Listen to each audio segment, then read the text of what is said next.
Hello everyone, welcome back to my channel. Viewers, आज मैं आपको बहुत ही बेसिक वर्ड्स की मीनिंग बताने जा रही हूँ। बहुत ही छोटे छोटे वर्ड्स हैं जिसके बिना आप इंग्लिश को नहीं बोल सकते हैं। अगर आप इंग्लिश को बोलना चाहते हैं, इंग्लिश लैंग्वेज को समझना चाहते हैं, तो आज की क्लास आप ज़रूर देखें। तो लेट अस स्टार्ट, शुरू करते हैं आज की क्लास। सबसे पहला वर्ड है ऐट। ऐट का मतलब होता है पर। ऐट का मतलब पर। चले इसे एग्जाम्पल में देखते हैं। जैसे कि मैंने कहा मैं घर पर हूँ, मैं घर पर हूँ। अब मैं कैसे बोलूँगी? अब मैं कहूँगी I am at home. I am at home. I am at home. तो मैं घर पर हूँ। मैं हूँ इसके लिए मैंने बोला आई एम। घर के लिए मैंने बोला होम और पर के लिए मैंने बोला एट। मैं घर पर हूँ, I am at home. I am at home. Okay, I am का कॉन्ट्रैक्शन होता है आई एम। अगला वर्ड है बी। बी का मतलब होता है होना। जैसे कि मैंने कहा ये होना चाहिए, तो मैं कहूँगी it must be. It must be, ये ज़रूर होना चाहिए। It must be. It must be, तो बी का मतलब होना। अगला वर्ड है इज़। इज़ का मतलब होता है। जिस भी सेंटेंस में इज़ लगा होता है, इसका मतलब वो सेंटेंस आपके प्रेजेंट का है। ठीक है, जैसे कि मैंने कहा मैंने कोई चीज़ देखी, मैंने कहा ये नया है, ये नया है। मैं कहूँगी it is new. It is new. यह के लिए मैंने इट का इस्तेमाल किया, नया के लिए मैंने न्यू वर्ड का इस्तेमाल किया और है के लिए मैंने इस का इस्तेमाल किया। यह नया है, it is new. It is new. Next है ऑफ। ऑफ का मतलब होता है का। ऑफ का मतलब का। देखिए, इसके कई और भी मीनिंग होते हैं अलग अलग सेंस में, लेकिन एक मतलब होता है ऑफ का। तो जैसे कि मैंने कहा लकड़ी का टुकड़ा, तो टुकड़े की इंग्लिश होती है पीस। लकड़ी की इंग्लिश होती है वुड। लकड़ी का टुकड़ा, पीस ऑफ वुड, यानी कि ऑफ का मतलब का। पीस ऑफ वुड, लकड़ी का टुकड़ा, पीस ऑफ वुड। ओके, अगला है B Y. B Y by. तो बाय का मतलब होता है द्वारा। बाय का मतलब द्वारा। एक होता है बी यू वाई और उस बाय का मतलब होता है खरीदना, और इस बाय का मतलब होता है द्वारा। जैसे कि मैंने कहा चलो कार द्वारा चलते हैं। चलो कार द्वारा चलते हैं, तो मैं कहूँगी लेट्स गो बाय कार।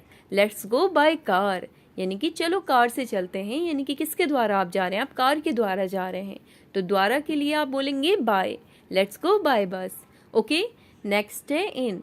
इन का मतलब होता है में। इन का मतलब में। जैसे कि मैंने कहा मैं पार्क में दौड़ता हूँ। मैं पार्क में दौड़ता हूँ, तो मैं कहूँगी I run in the park. I run in the park, यानी कि पार्क में, तो में की English in. I run in the park, मैं पार्क में दौड़ता हूँ। चलो कार द्वारा चलते हैं, लेट्स गो बाय बस। I run in the park, मैं पार्क में दौड़ता हूँ। सो का मतलब होता है, नेक्स्ट वर्ड है सो। सो का मतलब होता है इसीलिए, और इसका कहीं कहीं पे मतलब तो भी होता है। ठीक है, तो सो का मतलब इसीलिए। मैंने जैसे कहा इसीलिए मैंने बात की, इसीलिए मैंने बात की, तो मैं कहूँगी so I talked. So I talked. So I talked. So I talked, इसीलिए मैंने बात की। नेक्स्ट है एंड। एंड का मतलब आप सबको पता होगा, बहुत बार इससे इस्तेमाल किया जाता है। तो एंड का मतलब होता है और। एंड का मतलब और। जैसे कि मैंने कहा आओ और देखो।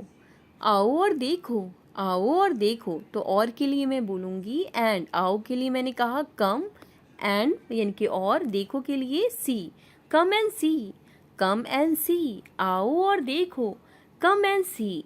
तो यहाँ पे एंड का मतलब क्या हो जाएगा? और। आओ का कम, देखो का सी। आओ और देखो, कम एंड सी।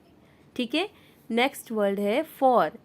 फॉर का मतलब होता है के लिए। के लिए। जैसे कहते नहीं है दिस इज़ फॉर यू, ये आपके लिए है, दिस इज़ फॉर यू। उसी तरह से मैंने कहा राम के लिए पूछो। राम के लिए पूछो, तो पूछने की इंग्लिश होती है आस्क। के लिए आप यूज़ करेंगे फॉर, और राम के लिए राम। आस्क फॉर राम, राम के लिए पूछो। Ask for Ram. नेक्स्ट है इट्स। इसे पढ़ते हैं इट्स, और इसका मतलब होता है ये है, इट्स।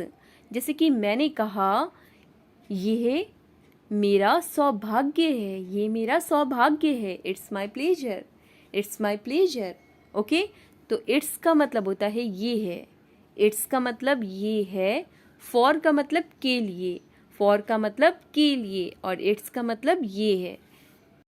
अगला जो वर्ड है वो है टू, TOO वाला, ठीक है। और TOO इसको पढ़ते हैं टू और इसका मतलब होता है भी और बहुत, यानी कि कहीं कहीं पर इसका मतलब भी होता है और कहीं कहीं पर इसका जो मतलब होता है यानी कि इसका जो सेंस आता है वो आता है बहुत के। तो मैंने कहा मैं भी, किसी ने कहा मैं कल वहाँ गया था, तो मैंने कहा मैं भी, तो मैं भी के लिए मैं बोलूँगी मी टू, मी टू। तो यहाँ पे टू का मतलब आ रहा है भी। अगला है ये बहुत बड़ा है, मैंने कहा ये बहुत बड़ा है, तो मैं कहूँगी it is too big, it is too big. तो यहाँ पे टू का मतलब आ रहा है बहुत, ये बहुत बड़ा है, इट इज़ टू बिग। मैं भी, मी टू। तो आपने देखा टू का मतलब भी होता है और टू का मतलब बहुत भी होता है। ओके, अगला जो वर्ड है वो है बट। बट का मतलब होता है लेकिन। जैसे कि मैंने कहा लेकिन क्यों, सिंपल मैं बोल रही हूँ लेकिन क्यों, तो मैं बोलूँगी बट वाई, बट वाई। तो लेकिन की इंग्लिश होती है बट और क्यों के लिए मैंने बोला वाई, लेकिन क्यों, बट वाई। ओके, तो बट का मतलब लेकिन, टू का मतलब भी और बहुत, ये बहुत बड़ा है, इट इज़ टू बिग, लेकिन क्यों, बट वाई, मैं भी, मी टू। अगला जो वर्ड है वो है ऑफ। देखिए ऑफ में दो एफ है, ये एक है सिंपल ऑफ, उसका मतलब मैंने आपको बताया का, ठीक है। और अगर डबल एफ है तो इसका मतलब होता है बंद, बंद। ऑफ का मतलब बंद, जैसे कि मैंने कहा इससे बंद करें, इससे बंद करें, तो मैं बोलूँगी turn it of, turn it of. और यहाँ पर इस ऑफ का मतलब होता है बंद, ठीक है। टर्न इट ऑफ, इससे बंद करें, इससे बंद करें। तो OFF अगर है तो इसका मतलब बंद होगा और सिंपल अगर OF है तो उसका मतलब का होता है। अगला वर्ड है इफ़। इफ़ का मतलब होता है अगर, इफ़ का मतलब अगर। जैसे कि मैंने कहा अगर मैं बैठूं तो क्या आपको कोई आपत्ति है, तो आप बोलेंगे do you mind if I sit, do you mind if I sit. तो अगर की इंग्लिश होती है इफ़, इफ़ का मतलब अगर, अगर मैं बैठूं तो क्या आपको कोई आपत्ति है, do you mind if I sit, do you mind if I sit. Next word है ऑल्सो। ऑल्सो का मतलब होता है भी, ऑल्सो का मतलब भी। जैसे कि मैंने कहा, अच्छा आप सोच रहे होंगे कि अभी तो आपने बताया था कि टू का मतलब भी होता है और ऑल्सो का मतलब भी होता है, तो मैं आपको इन दोनों के बीच का डिफरेंस बताऊंगी कि कहाँ पर आप ऑल्सो का इस्तेमाल करेंगे और कहाँ पर आप टू का इस्तेमाल करेंगे। एक मैं नई वीडियो बनाऊंगी जिसमें मैं आपको इन दोनों का डिफरेंस बताऊंगी। कई ऐसे वर्ड्स हैं जिसकी मीनिंग एक होती है और वो अलग अलग जगह पर इस्तेमाल किए जाते हैं, तो मैं आपको एक अलग वीडियो में बताऊँगी। तो ऑल्सो मतलब भी होता है, जैसे कि मैंने कहा मैं भी गया, I also went, I also went. Okay, next है ऑल। ऑल का मतलब होता है सब या सभी। जैसे कि मैंने कहा सब खत्म हो चुका है, तो मैं कहूँगी it's all over, it's all over, it's all over. सब खत्म हो चुका है, इट्स ऑल ओवर। मैं भी गया, आई ऑल्सो वेंट। तो ऑल्सो का मतलब भी, ऑल का मतलब सभी या सब। अगला वर्ड है इनटू। तो इनटू का मतलब भी मैं होता है और मैंने आपको बताया कि इनका मतलब भी मैं होता है। तो ऐसे वर्ड जिसमें बहुत ही कन्फ्यूज़न होती है, कहाँ पर आप इनटू का इस्तेमाल करेंगे, कहाँ पर आप इनका इस्तेमाल करेंगे, इसकी मैं वीडियो अलग बनाऊंगी। तो इनटू का मतलब मैं होता है, लेकिन मैं आपको शॉर्ट में बता दूं, जब कोई चीज़ बाहर से अंदर आती है तब मैं इनटू लगाऊंगी। यानी कि जब मैं कह रही हूँ कि कमरे में जाओ, अब देखिए आप कमरे में बाहर से अंदर आ रहे हैं, कमरे में आप क्या कर रहे हैं, बाहर से अंदर जाएंगे, तो कमरे में जाओ तो गो इनटू द रूम। तो इनटू मतलब मैं होता है, लेकिन जब इस्तेमाल किया जाएगा जब कोई चीज़ बाहर से अंदर जाएगी। ओके, अगला वर्ड है एस। एस का मतलब होता है जैसा, एस का मतलब जैसा। जैसे कि मैंने कहा जैसा मैं कहता हूँ करो, जैसा मैं कहता हूँ करो, तो मैं कहूँगी डू एज आई से, डू एज आई से। जैसा मैं कहता हूँ करो, डू एज आई से। कमरे में जाओ, go into the room. Next है ए। ए का मतलब होता है एक, एक का मतलब एक।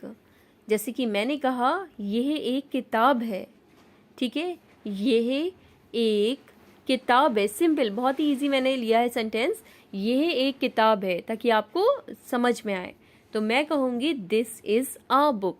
तो यहाँ पे देखिए मैंने ए लगाया क्योंकि यहाँ पे कहा मैंने ये एक किताब है, तो एक के लिए मैंने कहा ए का इस्तेमाल किया। दिस इज़ अ बुक, और इसे पढ़ते क्या, आ पढ़ते हैं, this is a book, this is a book. अगर मुझे कहना है ये किताब है तो मैं कहूँगी दिस इज़ बुक। लेकिन मैंने कहा ये एक किताब है, तो एक के लिए मैंने यहाँ पे एक इस्तेमाल किया, this is a book. Okay, अगला है एम। एम का मतलब होता है हूँ, मैं ठीक हूँ, तो मैंने कहा I am fine, I am fine. और आई एम का जो कॉन्ट्रैक्शन होता है वो होता है आइम। ठीक है, आई एम फाइन, मैं ठीक हूँ, मैं ठीक हूँ। नेक्स्ट है वॉज का मतलब था, क्या मैं गलत था, वॉज आई रॉन्ग, क्या मैं गलत था, वॉज आई रॉन्ग। तो आज की क्लास में बस इतना ही। वीडियो अच्छी लगे लाइक करें, शेयर करें, सब्सक्राइब करें। Thanks for watching. मिलते हैं आपसे नेक्स्ट क्लास में।